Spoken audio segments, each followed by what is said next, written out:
In the dim light of a stone-paved courtyard, the air thick with the murmurs of a gathering crowd, a young woman stood trembling, her hands bound loosely before her, and though no blade hovered above her neck, the weight of impending judgment pressed down with a force far heavier than any executioner's sword. For in ancient courts, justice was not measured by fairness or truth, but by visibility, by how completely a woman could be broken before the eyes of her community. And these courts, whether in Greece, Rome, Mesopotamia, or medieval Europe, had long understood that humiliation was the deadliest of punishments because it left bodies intact while erasing dignity, reputation, and the future. Accusation alone often sealed fate, yet the spectacle of punishment ensured that every witness, every whispered conversation, every sidelong glance carried the lesson forward, turning neighbors, family, and bystanders into reluctant enforcers of a system that required no physical chains to imprison the spirit.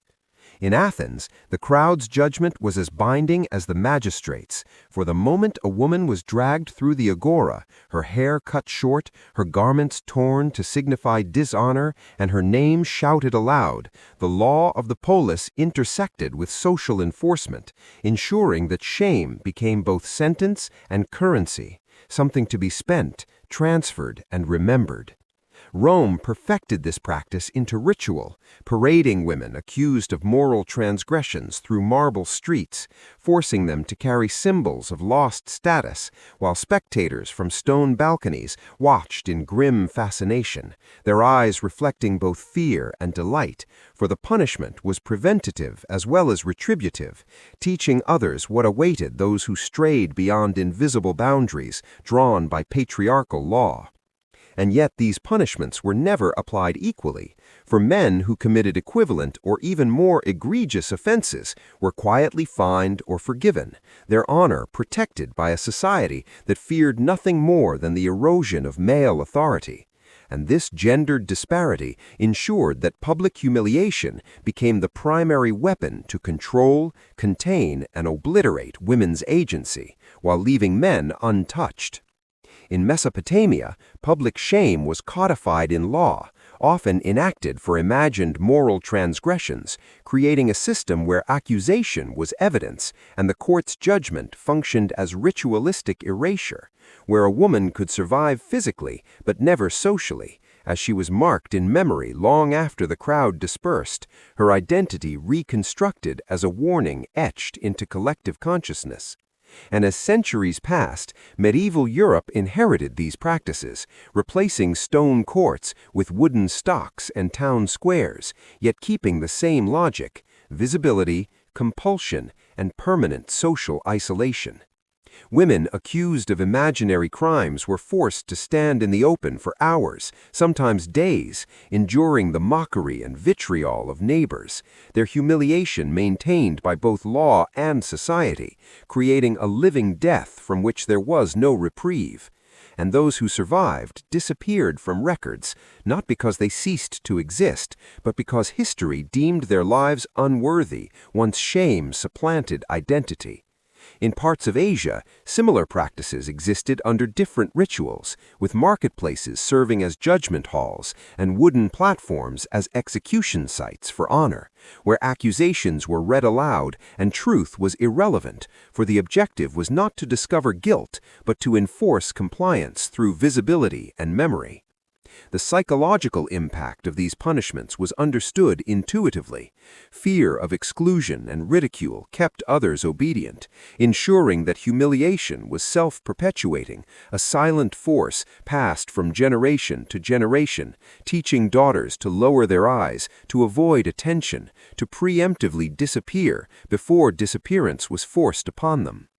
Across time and culture, the logic remained. The court's goal was not fairness, but compliance, not rehabilitation, but deterrence, and women were chosen as vessels for this lesson because their bodies and reputations were politicized from birth, making public humiliation an efficient, inexpensive, and socially reinforced punishment that transformed private fear into collective discipline. The stories of these women, fragmented across ancient records, parchments, and oral traditions, reveal lives shaped not by the choices they made, but by the societal need to witness and enforce punishment, creating a legacy of fear that rippled through families, communities, and history itself.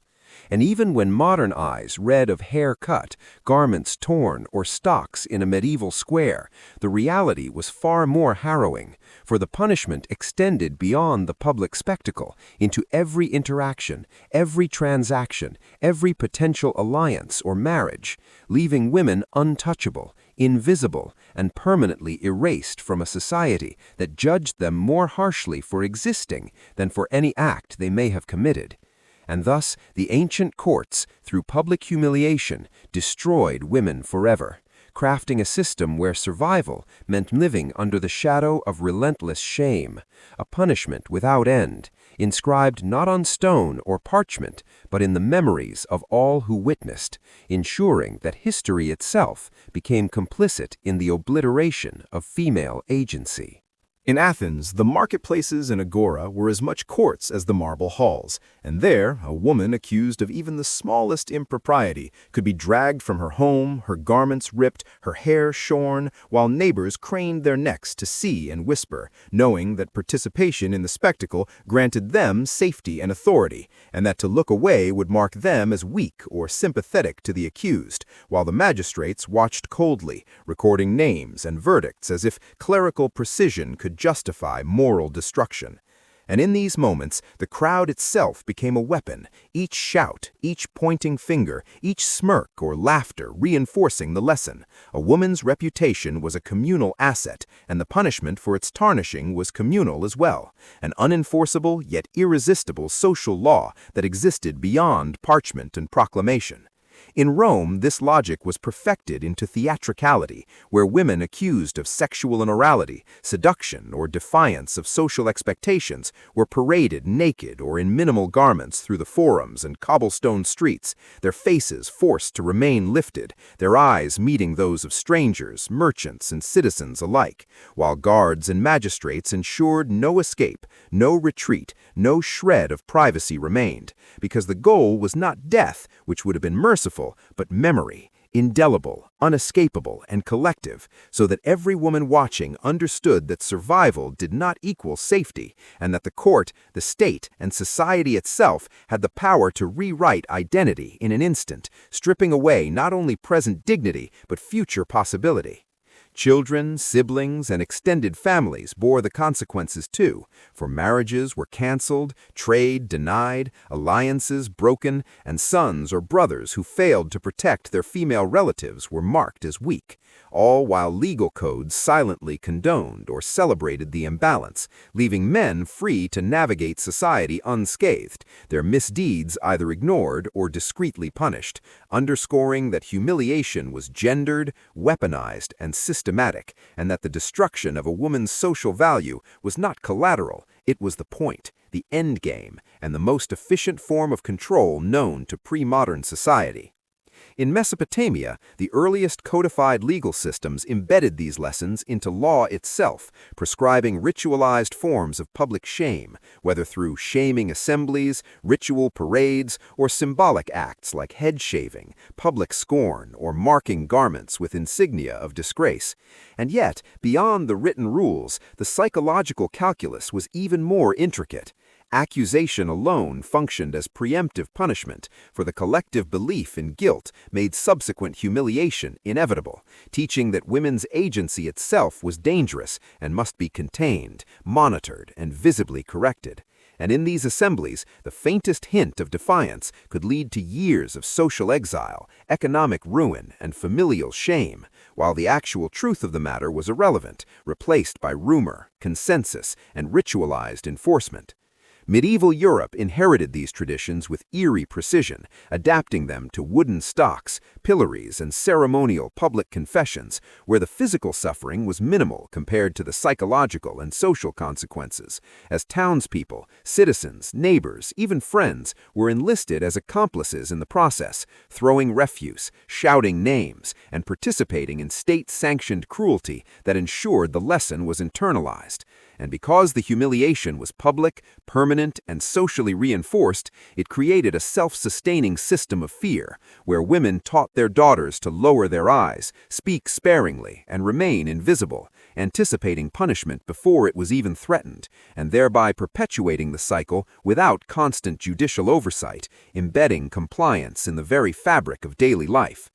In parts of Asia, similar practices existed, though the rituals differed. Wooden platforms in marketplaces, officials reading aloud accusations of dishonor or disruption of family order, and women made to stand exposed to the judgment of neighbors, merchants, and relatives, while truth was optional and memory was paramount. As once marked, a woman could never return to her prior status, and her presence would forever signal caution, fear, and control, demonstrating that across continents and centuries the logic was identical. Humiliation was a tool of governance, obedience, and oppression, gendered in design and devastating in execution. The personal toll of such spectacles was immeasurable, as countless women internalized shame, adjusting behavior, relationships, and ambitions to avoid the public gaze, living in perpetual anxiety that any misstep could lead to annihilation of identity. And when they spoke of injustice or attempted resistance, they were often silenced with a mixture of threat, social ostracism, or additional spectacle, ensuring that even protest became another form of compliance, a reaffirmation of the system that had already claimed them. And as generations passed, the historical record itself conspired with these punishments, erasing women from documentation once shame had replaced identity, while men's misdeeds remained recorded, forgotten, or celebrated, reinforcing the enduring bias and the profound inequity in ancient societies. In every culture, whether in forums, marketplaces, or town squares, the lesson was the same. Visibility was both sword and cage, and the crowd's complicity ensured the permanence of punishment, turning private fear into collective enforcement, and making humiliation more effective, more enduring, and more terrifying than any physical penalty, because it could last a lifetime, follow every interaction, and ripple through families, leaving women trapped in a social limbo where survival did not equal freedom, and where the psychological scars were as real, as binding, and as destructive as any chain or iron shackle. And thus, from Greece to Rome, Mesopotamia to medieval Europe, and across the expanse of Asia, ancient courts developed and perfected the machinery of erasure, understanding that the power to destroy a woman's identity without taking her life created obedience, social stability, and an enduring hierarchy. A system in which shame itself became law, memory became enforcement, and women, living, breathing, and yet socially dead, stood as the most effective instruments of patriarchal order, illustrating that history's most invisible punishments are often the most absolute, and that the legacy of public humiliation resonates across centuries, a warning that the destruction of dignity is not merely physical, but psychological, social, and eternal. Even within families, the ripple effects of public humiliation were profound, for a woman whose honor was called into question became a liability to everyone connected to her. Siblings were shamed by association, father's authority questioned, husband's capacity to maintain order doubted, and children, if they existed, were burdened with the stigma of maternal disgrace, inheriting the social consequences before they had even learned to speak, while legal and moral authorities ensured that each public spectacle reinforced the broader hierarchy, transforming punishment into a lesson on obedience and gendered compliance.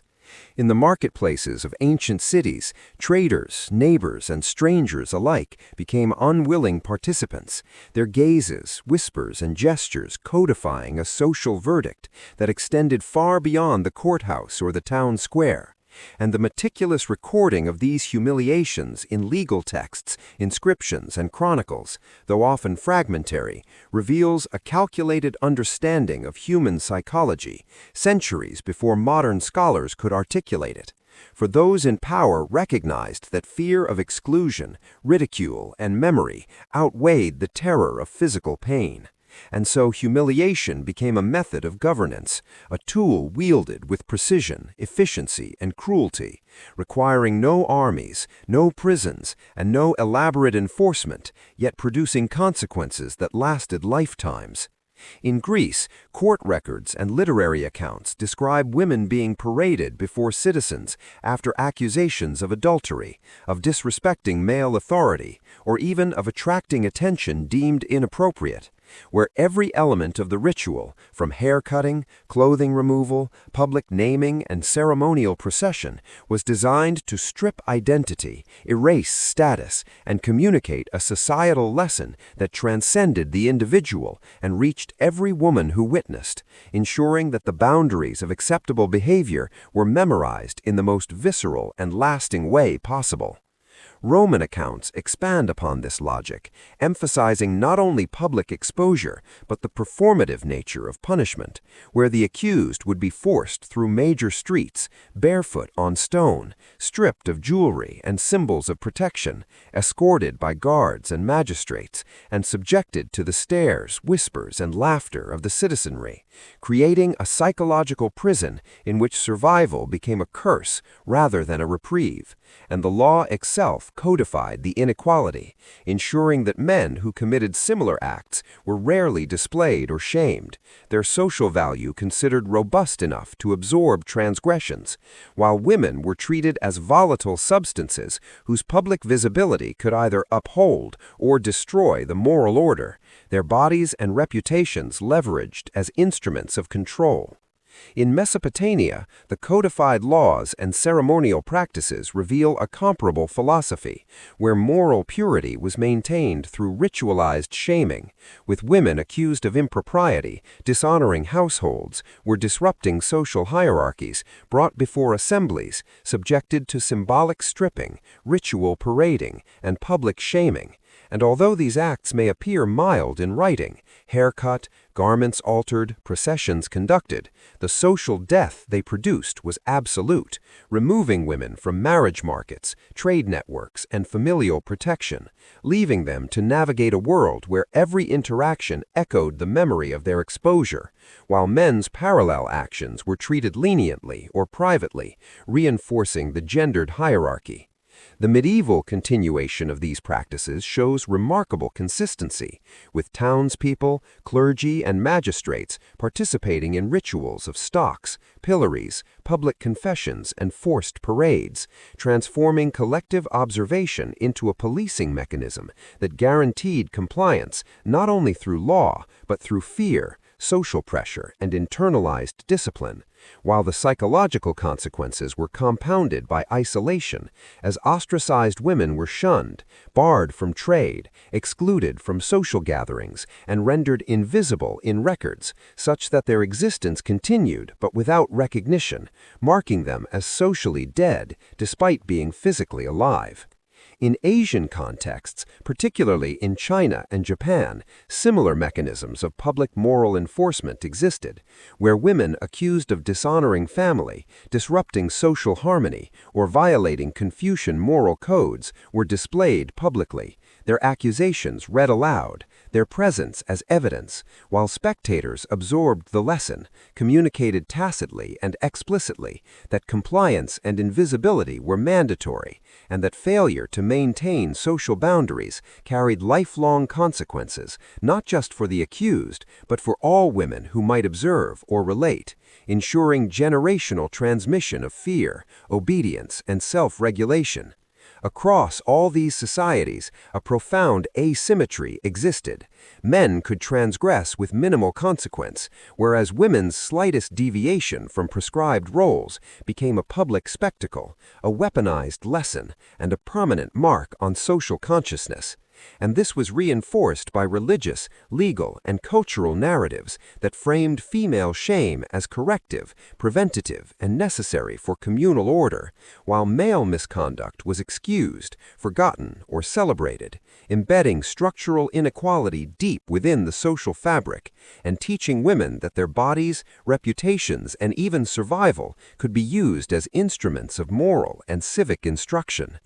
The enduring psychological impact of these practices cannot be overstated, for women internalized fear, learning to avoid attention, lower eyes, and anticipate punishment before accusation occurred, creating a self-regulating social order that required little enforcement beyond the ritualized display of humiliation, while the memory of public punishment persisted, haunting every interaction, ensuring that social death accompanied public exposure, and leaving survivors trapped in perpetual anxiety, with lives measured not by accomplishments or choices, but by compliance, silence, and invisibility. And as centuries passed, these lessons became embedded in societal norms, moral codes, literature, and historiography, ensuring that the machinery of humiliation persisted across time, cultures, and continents, functioning as both punishment and pedagogy, shaping generations of women to internalize their own oppression,